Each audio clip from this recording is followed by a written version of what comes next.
Hi, everybody. Welcome to Discover College Soccer. Today, I'm lucky enough to be joined by Coach Chris from Luther College out in Iowa. Welcome, Coach.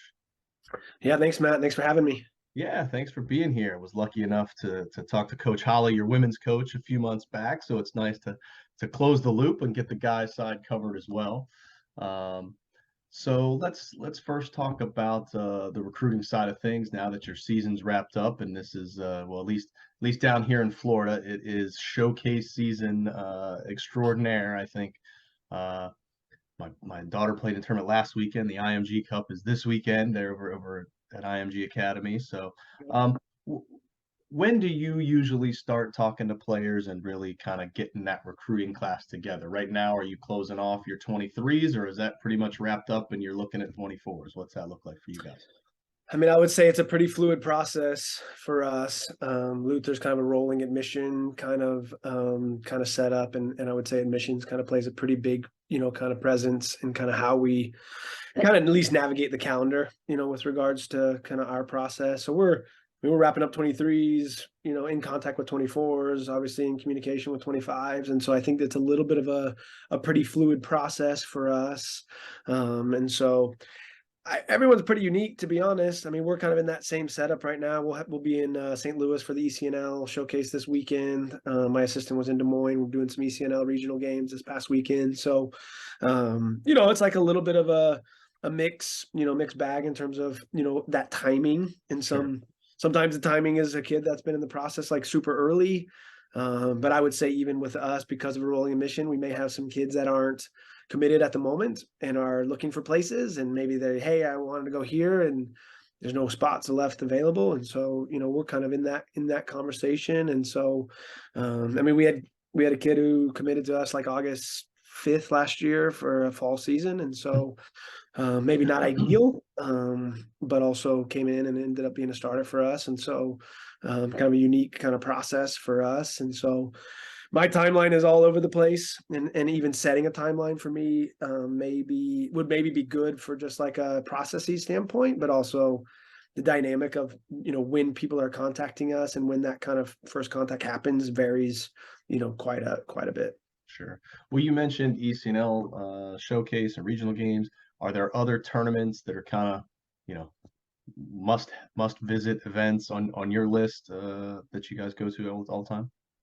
Yeah, I mean, probably, we kind of hit up some of our state cup events, so Minnesota State Cup, Iowa State Cup, Wisconsin State Cup. Those are kind of the tri area that we've been able to be pretty successful from a domestic recruiting standpoint.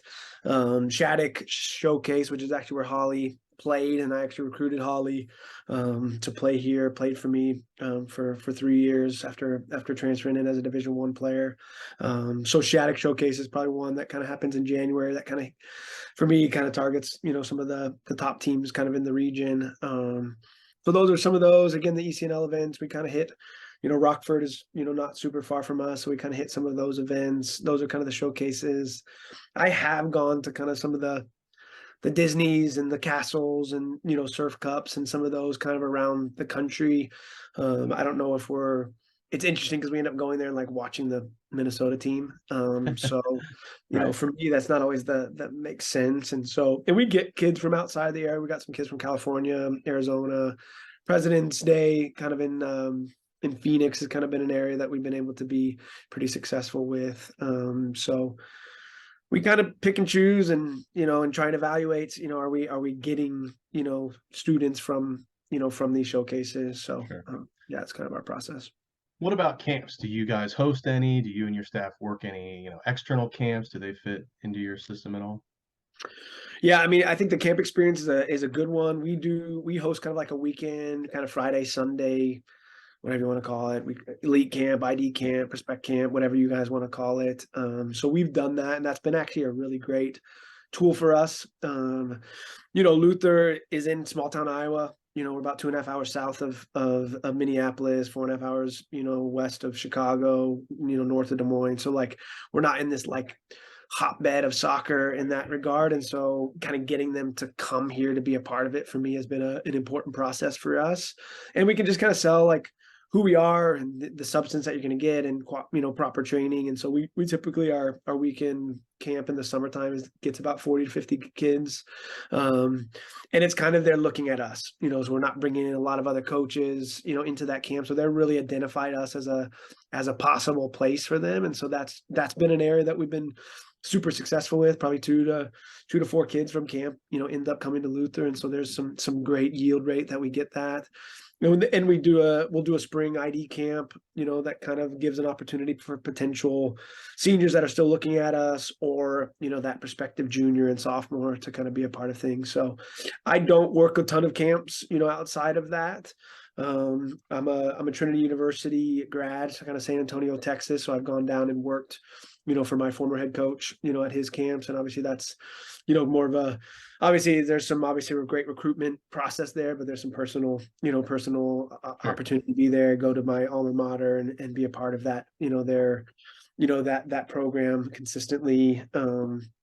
Our new assistant's kind of from Delaware, played at actually Rowan, kind of good Division III program in New Jersey, and so we'll probably use some of his kind of roots, kind of in that area, and so those are, kind of some of the things that we do.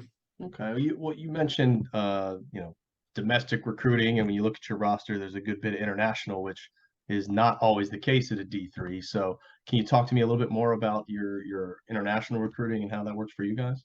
Yeah, I mean, lots of people ask me that question, because again, I do think our roster looks very unique than the majority of Division III schools in particular. Luther College has made that a part of, kind of the mission and a part of their institutional admissions process for years. And I'm talking about, this is like 30, 40, 50 years, 8 to 10% of the student body is international. And so that is, again, is not a huge population, but it's an intentional, missional process for Luther. And so that for me is really core, to what we do. And so probably about 10 or 12 years, I got here in 08, is kind of looked at kind of that process and sat down with our director, and we kind of came up with some good plans and some processes. And I learned kind of how that went about, and kind of joined in that kind of recruitment process. I've been down to Brazil a couple times, been to Germany. I don't think that will go away. We've got a pretty good connection with some of the Northeast prep schools, which has kind of recruited heavily internationally over the years. And so we've got a couple great connections with a couple prep schools kind of in the area. And so that's kind of added to it. But just like domestic recruiting, if you get a kid from this club or this high school, it just kind of starts to take a little bit of some momentum. And so again, when we've got we've recruited a kid from a prep school, a Spanish kid from a prep school. So now those two kids are talking, and hey, what's that experience like? Hey, you and I were great friends when we were at this school, and hey, is that experience going to be good? And, the financial component kind of works. And so, so for me, it kind of takes on the same kind of momentum and legs that it would for any other recruitment. And every coach knows, like, okay, we've got this kid from this club, is this our into that club? Is that our into getting, other kids? And so we've done the same thing with regards to, international recruiting. And it is a little bit different because they may not be at the same club, but they may be from the same town, or, and even just being able to speak the same language, and just able to navigate kind of that process. And again, coming to rural Iowa, is like, hey, how do you get a kid from Rio to come to Iowa? Some of it is that process of connection, and just what we can do in terms of supporting our international students. There's good support systems. Again, that's a mission that Luther has, and so I've just kind of joined into that process as much as possible. No, that's great. Well, in terms of whether it's domestic players or national players, you're at a camp, at a tournament, whatever the case may be, kind of what is your hierarchy of things that you're looking for in terms of what makes a player you want to recruit, whether that's on the field stuff or off the field stuff? Yeah, I mean, obviously it is a priority. I think Division III, you do kind of have to prioritize some things, and so when you look at the recruitment process, right? Like, again, if you can find a kid that ticks all the boxes, right? Technique, physical attributes, good tactical decision-making, good mentality, lifestyle, you obviously doing our research to find out, is it a good teammate? Is this kid going to come and just add to our culture and enhance, the campus experience for everyone around them? That's kind of our goals. I think when I look at it, the kid has to athletically be able to compete at the collegiate level, right? Because I feel like that's one of those criteria that just can be really tricky. Now, is it my priority to say, hey, we need to get this size kid with this kind of athleticism? The answer is no, but they have to be able to run and compete, physically at the collegiate level. And so that's an important one. Technical quality for me, like the way we play, is actually a really important aspect of what we're doing. And so the technical ability for players to be able to pass and to do the things that we need them to do from a technical standpoint. Tactical decision making is something that we can probably kind of work on. Again, the higher levels they are, the better they are when they arrive here. But those are aspects that I feel like we work significantly on in terms of how we play. And then also just, are they a competitor? Do they want to win? And if you're not innately competitive, our place is an environment that can actually kind of be really, really challenging, in that area. And so, because you've got to be able to kind of maybe stand on your own a little bit in the environment. Maybe you're not playing early on in your career, and so you've got to have that competitiveness and that ambition to be able to stay and withstand some of those challenges that exist. And again, if you don't have that competitive nature, it can be super difficult. Sure. Well, let's talk a little bit more about the school. As you mentioned, you guys are kind of in rural Iowa there, but what are some things that maybe we don't know about the school from just looking at the website that you find, really make the school stand out and make it an awesome place for student athletes to come? Yeah. It's interesting, again, I made the comment kind of rural Iowa, and I think so it kind of brings up some images in most people's mind. And so I think that actually probably is something that's one of our strengths, because I think people, again, your images of rural Iowa are a certain thing. And so I think we actually do super well with, kind of Minneapolis. We have kind of a lot of kids, like the biggest group of students on campus is from kind of the Minneapolis area. And so, and a lot of it is, it's about a 2.5 hour drive from there. But when you arrive into our community, into Decorah, it's again, most people think of kind of flat cornfields, rural, kind of small town, kind of dead town. And it's like the opposite, right? We're filled with bluffs. We've got a river that kind of runs through town. So kids are, and obviously right now it's not happening, but like, kayaking and tubing and kind of involved in kind of some of those kind of things. So like the place literally kind of like, and it did the same thing for me, because I grew up, again, in a big city and arrived here, and just like, it's actually like stunningly beautiful. And I think it kind of catches people off guard, almost like you're not ready for it. Like your mind is this expectation and something different. And so I think our location, I think actually is a super big strength of ours. Again, you got to get them here and you got to get them past kind of some of those, kind of some of their own obstacles in their mind.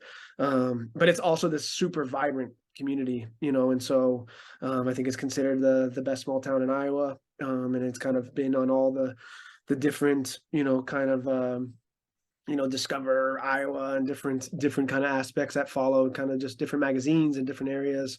And because it is super vibrant, like our downtown, super vibrant.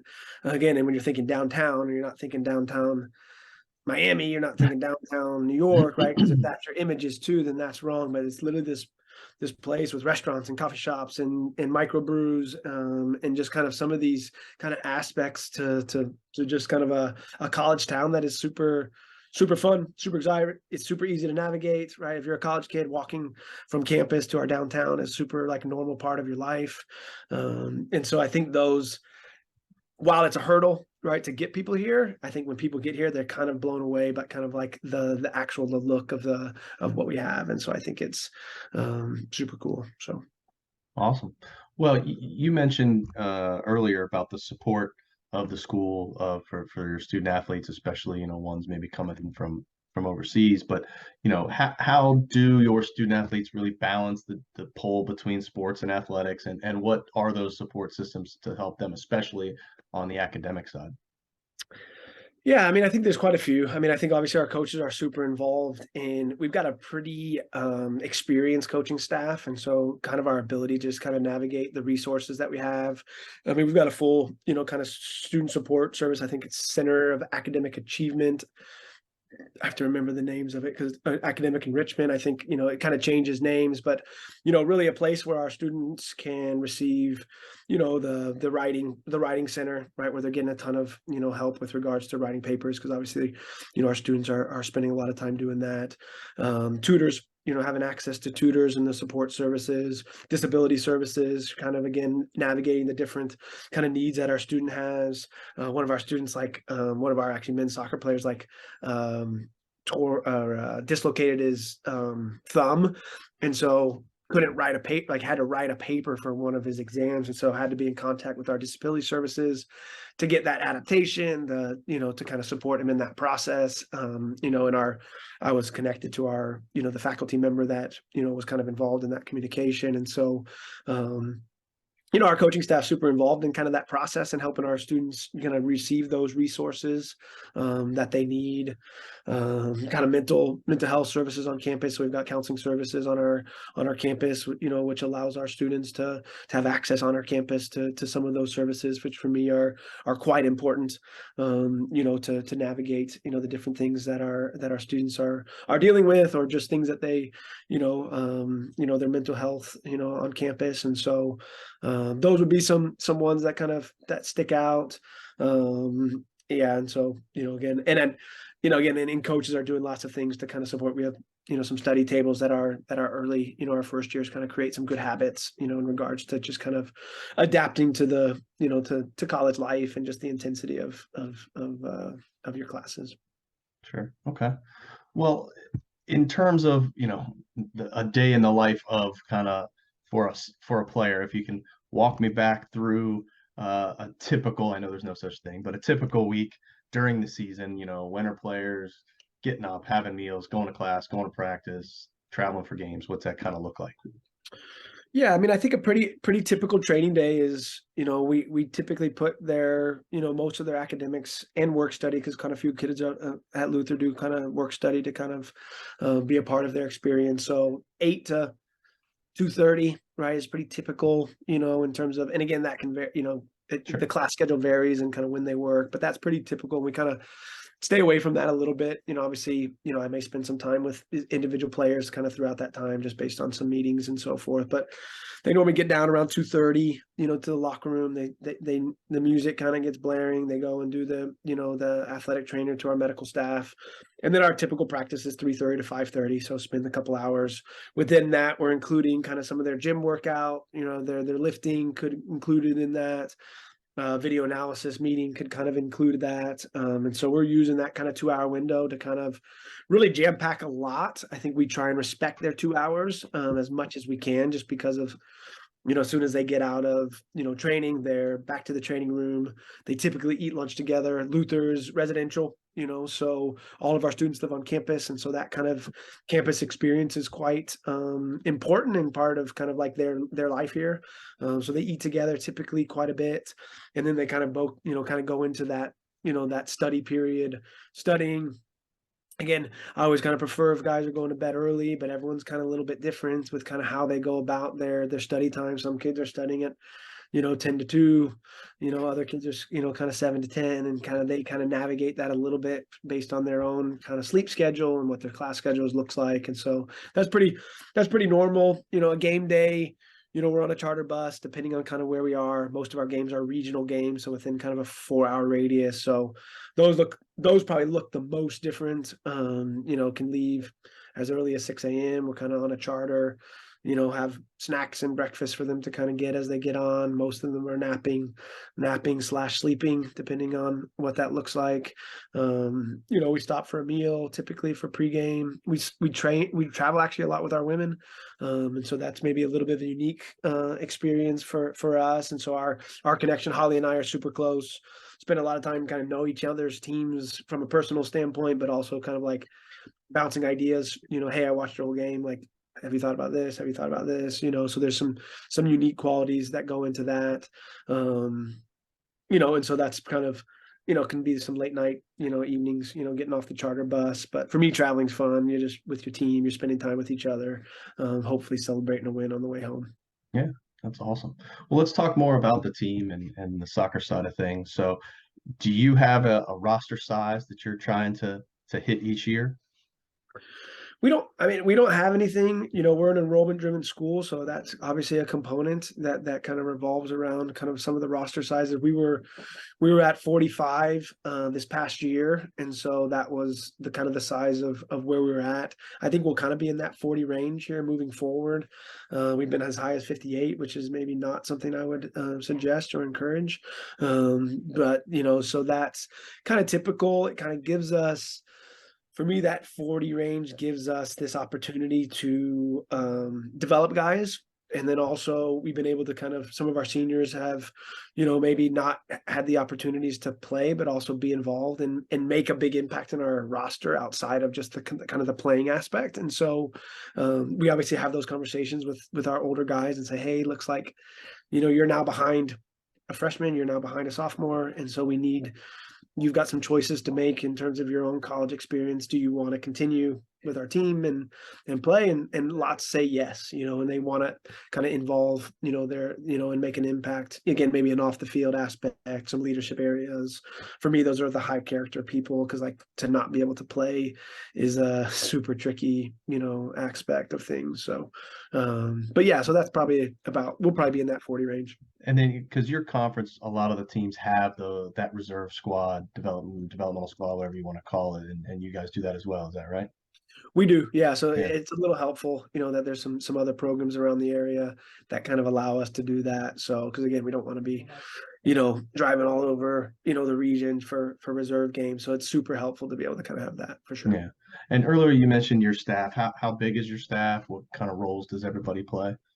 Yeah, we've got a full-time assistant coach, and that's kind of been something that's been new actually. So Holly's got now a new assistant coach as well. And so, yeah, we're kind of working through that. So we have I'm gonna call. And so, sorry guys, are knocking on my door. Yes, we got full-time assistant. Our goalkeeper coach has works with both teams, and then we've typically had the kind of a student coach who kind of helps us. So Okay. And then how would you describe your style of coaching and the team's overall style of play? Intense, demanding, high standards would be some of the things that players would describe me as. And so I think it's kind of probably one of my strengths, but maybe also some of my weaknesses. And so kind of my ability to kind of to push our team to a high standard, I think would be one of my strengths. Can that be kind of taxing at times, for our players? I think it does. I think our older players navigate that much better. Because we're able to, over their 4 years, find those less intense times to just be in different moments in the office talking non-soccer stuff. And so the relationship grows. For me, that helps, kind of my intensity in a lot of ways. And then the way we play is, very passing oriented, very pressing oriented. Trying to dominate and control games is really at the core of what we're trying to do. So we're trying to control the ball, control the game with the ball, and we're trying to control the game without the ball. And so for me, that's super difficult, to be able to do that in both ways. But that's kind of the standard, I feel like, of the top teams in the world. And so are we trying to emulate a lot of those ideas? And also we have, for me, also have the quality and the talent of players that can try and execute that at the highest level. And so is it challenging? It's super challenging. Is it getting us to play that way tricky? It for sure is. But I think it's the ambition. It's what I want to do, for us. And I think have the players that can do that. No, that's great. Well, we've talked about a lot of different things and covered a lot of ground, and I always like to end these the same way, and that's what didn't we cover? What else would you like folks to know, whether it's about the college recruiting process, your school, your team, or anything else? I'll give you the last word. Yeah, no, I appreciate that. Yeah, I think Luther provides an awesome experience, for student athletes, right? I think soccer players can come here and get challenged to play at a high level, and I think with an experienced coach who kind of understands the college game, but also has great ambitions for what we want to try and do, and also I think Luther provides, our students just a great educational experience as well. And so the combination of both, with someone who cares about them at a place where you're cared for, I think in a community that is amazingly supportive of the college. So it kind of ticks for me a lot of the boxes, and it's why I've been here 15 years, and it's why, I'm excited to continue on my endeavor on making our, program one of the best. Awesome. Well, Coach, congratulations on making the NCAA tournament again, and you got a great program over there, and we wish you nothing but the best. If you get down this way to Florida in your recruiting, give me a shout, or maybe I'll see you in Will. Philly at the convention. Awesome. Thanks, Matt. Appreciate it. Thank you. Take care. Okay.